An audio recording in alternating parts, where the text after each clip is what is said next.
wounded and abandoned, until the human found her Marcus was no stranger to the wilderness.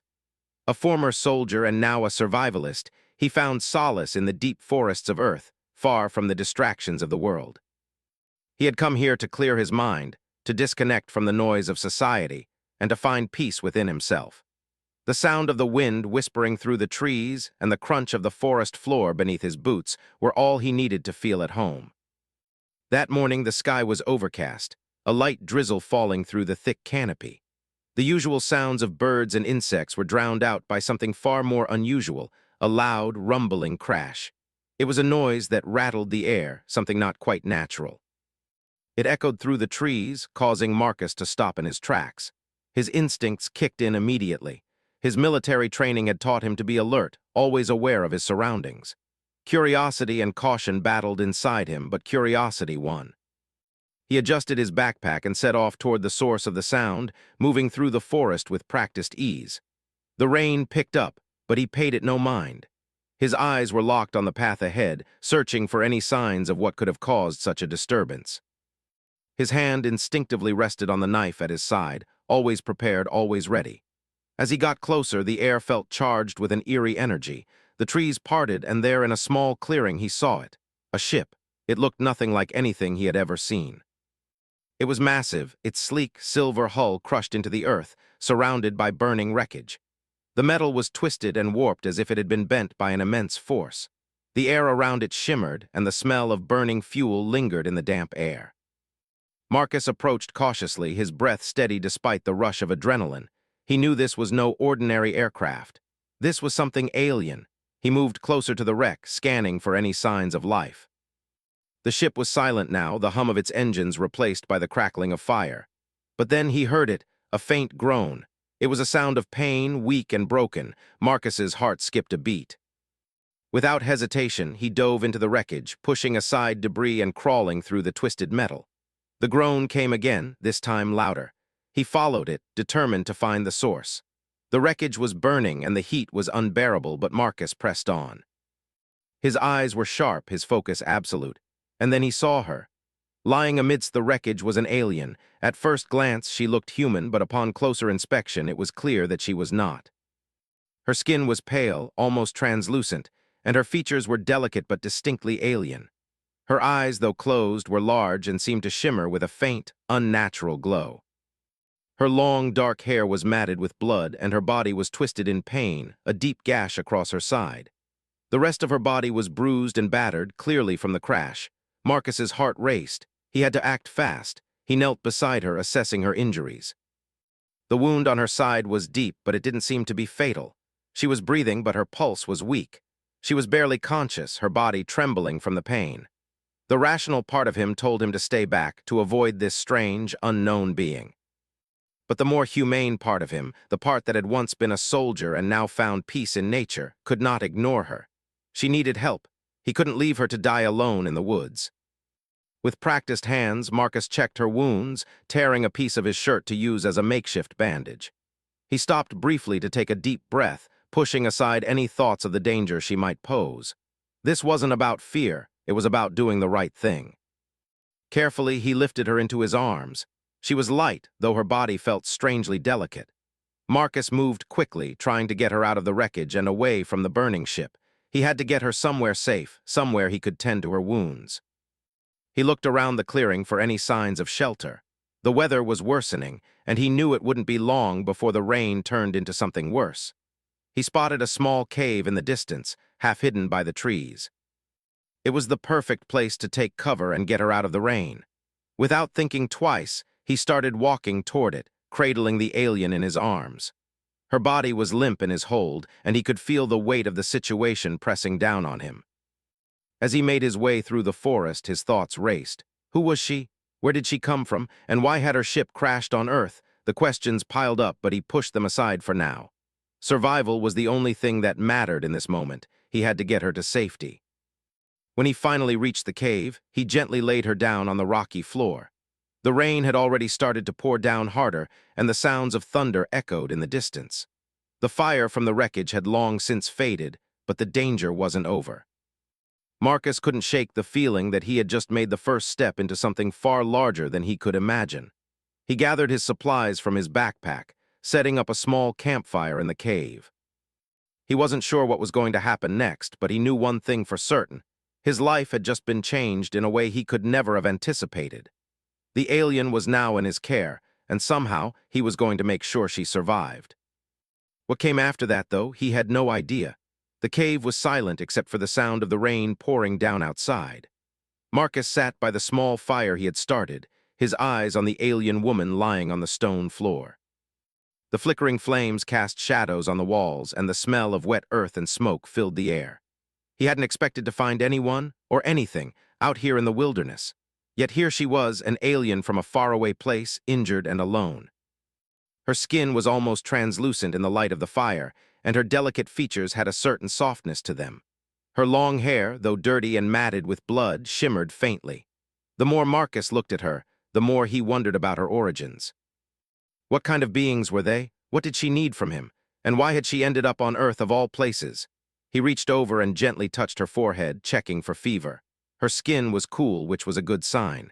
She was alive, and that was all that mattered right now. He'd seen enough wounds in his time to know that the real danger came after the immediate injuries. Infection, shock, those were the things that could kill her. Marcus had learned how to survive in the wild, how to take care of himself when things went wrong, but this was different. She wasn't just any injured person. She wasn't even human. He didn't know what to expect, and that uncertainty gnawed at him. But as he sat there, tending to the small campfire, he felt something he hadn't felt in a long time, a sense of responsibility. It wasn't just that she was a stranger or that she was in pain. It was something deeper. Something that tugged at him, urging him to keep going, to help her no matter how uncertain the situation was. For hours, he watched over her, waiting for any sign of consciousness. Finally, just as he was beginning to wonder if she would ever wake, she stirred. Her eyes fluttered open slowly, and Marcus leaned in closer, his face tense with concern. She blinked a few times, her large, dark eyes staring up at him, unfocused and confused. For a moment, she seemed unable to understand where she was or what had happened. Marcus leaned back, giving her space. He spoke softly, his voice calm but firm. "You're safe. I found you in the forest. You were hurt." The alien's gaze shifted around the cave, and she attempted to sit up. Her movements were slow, sluggish, as though the effort was too much for her. Marcus quickly rose to his feet, ready to assist her, but she waved him off weakly. She tried to speak, but the words that came out were unlike anything he had ever heard. The language was strange, alien. It didn't make sense to him. She fell silent, looking at him as if waiting for him to understand. Marcus frowned, unsure of what to do. There was no way to communicate, at least not yet. He had to be patient. It wasn't until several moments later that she spoke again, but this time, something was different. There was a faint hum in the air, an almost imperceptible vibration. Her eyes narrowed, and Marcus felt a strange warmth wash over him, as though her gaze was somehow reaching inside of him, trying to make a connection. For a moment, it felt as though the world around them had shifted. Marcus blinked and suddenly felt the presence of something far beyond this cave, beyond the rain and the trees. He felt a kind of awareness, as though the alien woman was able to reach out to him, not with words, but with something deeper. She was trying to convey something, though he couldn't quite grasp it. Then, the warmth faded, and she slumped back down against the stone floor, exhausted. Marcus was left with a sense of unease, a nagging feeling that there was more to this woman than he could understand. But he couldn't afford to dwell on it. She was still alive, and that was his priority. He needed to help her recover, to make sure she didn't slip away while he figured out what to do next. Over the next few days, Marcus carefully tended to her wounds. He cleaned the gash on her side, applying the last of his first aid supplies to help prevent infection. He gave her water and food when she was able to drink and eat. Slowly, she regained some strength, though her movements were still weak, her energy low. They communicated as best they could, Marcus with his simple gestures and the alien woman with her quiet, broken words and occasional flashes of thought that she seemed to send his way. It was frustrating for both of them. Marcus was used to being alone, used to relying only on himself, but with her, it was different. He didn't know how to fix this situation. He didn't know what she wanted from him or how to help her beyond the basics, but he couldn't turn his back on her. No matter how strange or foreign the situation was, he had made a choice when he decided to help her, and he would see it through. One night, after she had been asleep for several hours, Marcus sat by the fire, his thoughts drifting. The flames flickered in the dim cave, casting long shadows on the walls. He stared into the fire, thinking about the strange feeling he had when she had first awoken. It wasn't just the fact that she was alien. There was something about her, something that made him feel a strange connection, as though her pain was his own, as though her survival depended on his. Marcus shook his head. He was overthinking it. She was an alien. She was from somewhere far away, and she had crashed here for reasons he didn't understand. But the more time he spent with her, the more he felt that she wasn't just a stranger. She was something more, a mystery that he was compelled to unravel. As the fire crackled and the rain continued to fall outside, Marcus made a decision. He would keep her safe. He would protect her no matter what came next. The world outside the cave was full of dangers. He knew that. But right now, the only thing that mattered was the woman lying beside the fire, slowly recovering from the wreckage of her ship, and whatever the future held for them both.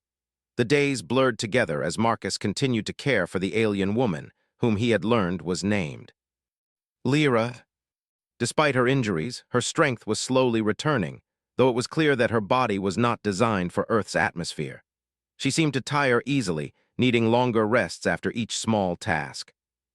The weather had shifted from rain to a steady drizzle, and the temperature had dropped, causing the air in the cave to become damp and chilly. Marcus had grown accustomed to the cold, but Lyra, with her strange, pale skin, seemed to feel it more acutely. He gathered what dry materials he could find to keep the fire going, ensuring that she stayed warm. As the days passed, their communication had improved slightly. Lyra could understand some of Marcus's gestures, and although her speech was still broken and difficult to understand, it was clear that she was trying to convey something important. Marcus had learned that she wasn't just a casualty of the crash. She was part of something much larger. Her people were at war, caught in a battle between factions that spanned across galaxies. One evening, as the fire crackled softly in the corner of the cave, Lyra looked at Marcus, her eyes wide with urgency. She was sitting up now, propped against the rocks, her strength coming back bit by bit. She had been quiet for a while, her gaze fixed on the fire as though lost in thought. But tonight, something was different. There was a sense of dread in the air, a palpable tension that Marcus couldn't ignore. Lyra's eyes suddenly locked with his, and she leaned forward, her voice barely above a whisper. "They are coming." Marcus felt his pulse quicken, a sense of unease settling in his chest. "Who?" he asked, his voice steady but his mind racing. "Who's coming?" Her eyes darted to the entrance of the cave, and she nodded. "My enemies, they know I am here." She winced as if speaking drained her, but her gaze remained intense. "They will not stop until they have me." The words hit Marcus like a punch to the gut. His mind raced through the possibilities. The alien woman who had come from a faraway place was now a target, and he had made the choice to protect her. But now he was facing the harsh reality of that decision. He had no idea who these enemies were or how advanced they might be. Were they like her with strange, advanced powers? Or were they something even worse, something far more dangerous? Marcus had always trusted his instincts, and right now they were telling him that things were about to get a lot more complicated. "Can't we hide? Wait until they leave?" Marcus asked, trying to calm his racing thoughts. He wasn't a coward, but he also wasn't foolish. If these enemies were as powerful as Lyra seemed to think, hiding might be the best option. Lyra shook her head weakly. "No, they will find me, they always do." Her voice dropped to a soft murmur. "I cannot hide from them forever." Marcus stood up, pacing the small cave, trying to make sense of the situation. His mind was filled with questions. Was he capable of handling this? Could he protect her from whatever threats were out there? His training had prepared him for many things, but this felt different. This wasn't just a fight for survival in the wilderness. This was something far bigger than him. Finally, he stopped pacing and turned to face her. There was no more time to waste on indecision. He had to make a choice. "You said they'll find you," Marcus said, his voice steady now. "But we don't have to wait for them to come to us. We can make a stand. I can help you fight them." Lyra's eyes widened, a mix of surprise and disbelief in her gaze. "Fight," she whispered, shaking her head. "You do not understand. They are not like you. They are too powerful. I cannot ask you to fight for me." Marcus stepped closer to her, his expression hardening. "I've fought worse. I've been in situations where the odds were against me, but I never backed down. If I'm going to protect you, I need to know what I'm up against. Tell me everything." Lyra hesitated for a long moment, as if weighing the decision to share the full truth. Finally, she spoke, her voice quiet but filled with gravity. They are from the Kaldor, a race of conquerors who have ravaged my homeworld and countless others. They have technology beyond your understanding. They can track me through energy signatures. They are relentless, and they will stop at nothing to capture me. Her words sent a chill through Marcus's spine. He had no idea what the Kaldor were capable of, but the way she spoke about them left little room for doubt. They were dangerous, and they weren't going to give up easily. "I don't care how powerful they are," Marcus said firmly. "If they want you, they'll have to go through me first." Lyra's eyes softened, and for the first time since he had found her, there was a flicker of warmth in her gaze. She didn't say anything for a moment, but the look in her eyes spoke volumes. She was grateful that Marcus had chosen to stand by her, even in the face of such overwhelming odds. But she was also worried. She knew the reality of the situation.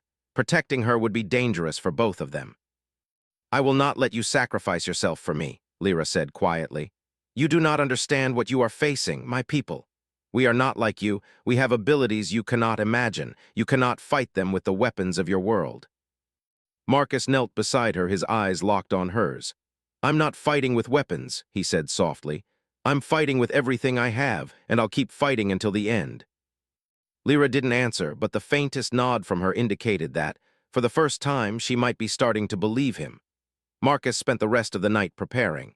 He gathered supplies, ensuring they had enough food, water, and shelter to survive a potential attack. His mind was focused, his body moving with purpose. The alien threat was real, and he had no choice but to face it head-on. He wasn't about to run from a fight, not now, not when someone was depending on him. Lyra, still weak, watched him in silence as he worked. She didn't ask him to stay, she didn't try to stop him. Instead, she simply watched, her eyes filled with something he couldn't quite read.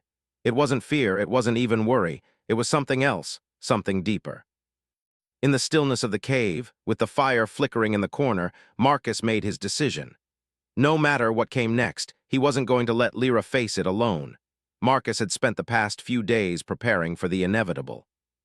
He had gathered everything he could, a few weapons, basic supplies, and the most important thing, his determination to protect Lyra. He wasn't sure what they would face when the Kaldor arrived, but he knew one thing: he would do everything in his power to keep her safe. The cave, once a place of temporary refuge, now felt like a fortress. Marcus had secured the entrance with large rocks and branches, making it difficult for anyone to approach without being noticed. He'd set traps around the perimeter, simple but effective, designed to slow down any enemies who might come their way. He was ready, but even as he prepared, a feeling of unease settled deep in his stomach. The Kaldor were not like any enemy he had faced before, and he had no idea how many of them would be coming. Lyra, though still weakened, was no longer as fragile as she had been when he first found her.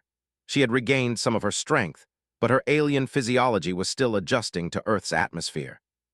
Despite her condition, she had insisted on helping Marcus, but he refused to let her take on any risk. She had suffered enough already, and he couldn't bear the thought of her getting hurt again.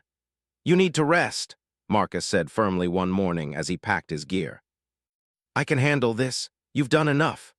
Lyra looked at him, her eyes filled with a mix of gratitude and frustration.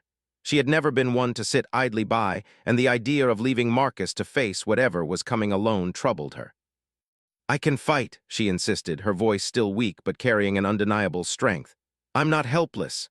Marcus gave her a soft, reassuring smile. "I know you're not," he replied, "but you're not well enough. Let me take care of this for now." Lyra didn't argue. She trusted him even if she wasn't happy about it. The bond between them had deepened over the past few days, and while she was still uncertain about the future, she knew she had to rely on Marcus. She had no other choice. As Marcus finished preparing, he glanced at her one last time before heading out of the cave. "Stay hidden. I'll be back as soon as I can." Lyra nodded, though her expression remained tense. She wanted to fight beside him, but there was no time to argue. She watched him disappear into the forest, his silhouette fading into the mist. The forest felt eerily quiet as Marcus moved through it, his senses alert. He couldn't shake the feeling that something was watching him. The Kaldor weren't like any force he had encountered. He didn't know how advanced their technology was or what they were capable of, but he did know that he couldn't underestimate them. The stakes were higher now. Lyra's survival, and possibly the safety of Earth depended on what he did next. Hours passed, and the sun began to set, casting long shadows across the trees. Marcus had set up several more traps, using his knowledge of the forest to his advantage. He had always been good at this, making do with whatever he had, using the environment to level the playing field. But the tension in his chest never eased. It was only a matter of time before the Kaldor arrived. Then, in the distance, he heard it. A low, humming sound. It was faint at first, barely perceptible, but it grew louder, drawing closer. The air seemed to vibrate with its presence. Marcus crouched low, his eyes scanning the trees ahead. The sound was unmistakable. A ship, an alien ship. His pulse quickened, but he remained calm. The Kaldor were here. The ship appeared through the trees, hovering just above the ground. Its sleek, dark form was unlike anything Marcus had ever seen, smooth and aerodynamic, with glowing blue lights running along its edges. It was silent except for the hum, which reverberated in the air. The ship slowly descended, landing softly on the forest floor. Marcus's heart raced as he watched the ship's hatch open, revealing a group of figures. They were tall, humanoid, but their features were unmistakably alien, pale, with glowing eyes that flickered like stars in the night. They moved with purpose, their bodies clad in dark armor that shimmered in the dim light. The Kaldor had arrived. Marcus gripped his rifle tightly, his mind racing. There were 5 of them, and they looked every bit as dangerous as Lyra had warned. Their eyes scanned the forest, but they didn't seem to be looking for him. Instead, their focus was on something else, something more important than a single human in the woods. Lyra. Marcus's blood ran cold. He knew they had to be after her. He had to stop them before they reached the cave. He wasn't ready to face them head-on, not yet, but he knew he had no choice. It was fight or flight. Without thinking, Marcus sprinted toward the Kaldor, using the dense forest as cover. His heart pounded in his chest, adrenaline flooding his veins. He had to make it to the cave first. He had to make sure Lyra was safe. The Kaldor were fast, their long strides covering the ground with unnatural speed. Marcus cursed under his breath, pushing himself harder. The distance between them was closing, but he was getting closer to the cave. He could see the entrance through the trees just ahead. Suddenly, one of the Kaldor stopped, turning its head sharply. Marcus froze, his breath caught in his throat. The Kaldor's glowing eyes locked onto him, and in that moment Marcus knew they had detected him. The alien raised its hand, and a beam of blue light shot out, slicing through the air. Marcus ducked, narrowly avoiding the blast. He felt the heat of it pass inches from his face. He didn't have time to waste. He had to act fast. He sprinted forward, firing his rifle in quick bursts, aiming for the alien's legs. The Kaldor seemed unfazed by the shots, their armor absorbing the impact.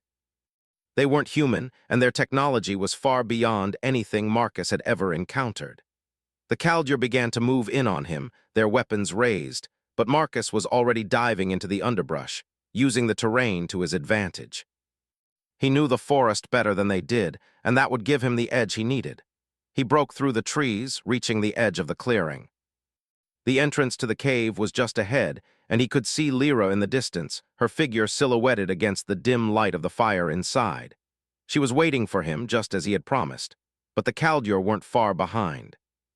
As Marcus reached the cave entrance, he turned and fired once more, taking down one of the aliens with a well-placed shot. But the others were closing in fast. He wasn't going to make it out of this unscathed. Lyra stepped forward, her eyes flashing with determination. She had been waiting, but now she was ready. Her hands glowed with energy, and in an instant she unleashed a burst of power. The Kaldor were thrown back, their armor crackling from the energy surge. Marcus watched in awe as Lyra's abilities manifested fully for the first time. She wasn't just a survivor, she was a force to be reckoned with, and together they were going to fight back. The Kaldor were reeling from Lyra's powerful energy burst, their armored bodies cracking and sizzling from the raw force she had unleashed. Marcus could feel the air shifting around them, the tension crackling like static. He was still panting from the run, his heart hammering in his chest, but now, standing beside Lyra, he felt something else, a surge of hope. They were no longer just 2 individuals trying to survive. They were partners, fighting for their lives and for each other. Lyra's hands glowed with a soft, bluish light, her energy still surging through her. The Kaldor, though shaken, weren't down for long. They began to recover, their glowing eyes narrowing with renewed focus. The leader of the group, taller and more imposing than the others, raised a hand, signaling for the others to advance. Marcus knew they didn't have much time. He quickly glanced at Lyra, her eyes locked on him. "We need to move, now," he said, his voice urgent. Lyra nodded without hesitation, her lips pressing into a thin line. She was still weak, but her resolve was as strong as ever. "I can hold them off." "You get to safety," she replied, her voice steady. Marcus shook his head firmly. "I'm not leaving you, we face this together." Before she could protest, Marcus took a step forward, drawing the Kaldur's attention. He aimed his rifle at the closest alien, firing a shot that sent it staggering back. The others responded quickly, raising their weapons to fire, but Marcus and Lyra didn't wait. They were already on the move. Lyra's energy surged again, but this time she was more in control. The blue glow around her hands intensified as she sent powerful bursts of energy at the Kaldur. The aliens staggered, but their armor was tough, and they quickly regained their footing, retaliating with laser-like beams of their own. The air around them rippled with each strike, the sound of combat echoing through the clearing. Marcus moved with speed and precision, darting between trees and rocks, using the terrain to his advantage. He fired at the Kaldur, but the shots didn't seem to have much effect. Their technology was far beyond anything Earth had. But it wasn't just the technology that made them dangerous, it was their determination. The Kaldur leader, a towering figure in dark, reflective armor, charged toward Marcus. The ground seemed to shake with each step, and the leader's weapon hummed with deadly energy. Marcus didn't have time to think. He dove to the side just as the Kaldur leader fired, the blast narrowly missing him. He rolled behind a large boulder, heart pounding in his chest. Lyra's voice broke through the chaos, calm but forceful. "Marcus, get down!" She was already sending another surge of energy toward the leader, forcing it to take cover. Her power was growing, and with each blast, she seemed to draw more strength from the alien force inside her. But it was taking a toll on her. Marcus could see the strain in her face, the way her energy faltered slightly after each attack. He couldn't let her bear this alone. As the Kaldur leader tried to regain its footing, Marcus leapt from behind the boulder and fired directly at its weapon, hitting the power source. There was a loud explosion, and the leader stumbled back, its weapon sparking and malfunctioning. Marcus didn't hesitate. He aimed again, this time at the leader's leg, and with another shot, he disabled its mobility. The Kaldur leader fell to one knee, growling in frustration. The remaining Kaldur, now leaderless, hesitated, unsure of how to proceed. It was clear that Marcus and Lyra had dealt a significant blow to their forces, but the battle wasn't over yet. "We can win this," Marcus said through gritted teeth. "Keep fighting." Lyra, her breathing heavy, nodded in determination. She stepped forward, her hands raised once more, a surge of energy building within her. The remaining Kaldur opened fire, but Lyra deflected the shots with a force field of light, sending them ricocheting into the trees. She then released a concentrated beam of energy that hit the remaining Kaldur, sending them flying back. The battle raged for what felt like an eternity. The Kaldur, realizing they were losing, began to retreat, but Marcus and Lyra didn't let up. Together, they pushed the invaders back, determined not to let them leave the forest alive. Finally, with a last, powerful strike from Lyra, the remaining Kaldur were forced to flee, their ship taking off into the sky with a loud roar. Marcus and Lyra watched as the ship disappeared into the clouds, a sense of relief washing over them. It was over. For now. Marcus collapsed onto the ground, exhausted but alive. He looked over at Lyra, who was still standing, her hands glowing softly as the energy faded from her. She was panting, her face pale from the exertion, but there was a look of triumph in her eyes. "You did it," Marcus said, his voice full of awe. Lyra managed a small smile. "We did it," she corrected softly. For a moment they just sat there, side by side, catching their breath. The battle had been fierce, but they had survived, and somehow they had done it together. As the sun began to set, casting a soft, golden light across the forest, Marcus turned to Lyra. He didn't know what the future held for them. He didn't know how long they could stay hidden or whether more Kaldur would come. But in that moment, none of that mattered. They had fought and they had won, together. Lyra looked at him, her expression more open than he had ever seen it. "Thank you," she said softly. "I couldn't have done it without you." Marcus gave her a weary smile. "I think we make a pretty good team." Lyra's smile grew, and for the first time since he had found her, Marcus saw a glimpse of peace in her eyes. She wasn't just a stranger from another world anymore. She was a friend, a partner, and no matter what challenges lay ahead, he knew they would face them together. As the night fell and the sounds of the forest slowly returned to normal, Marcus and Lyra stood up, their bodies tired but their spirits strong. They had overcome the impossible, and now they could begin to rebuild to find a new path forward. They didn't know what the future held, but one thing was certain: they were no longer alone. Together they would face whatever came next. And for the first time they both felt a sense of hope, a sense of belonging as they walked side by side into the unknown.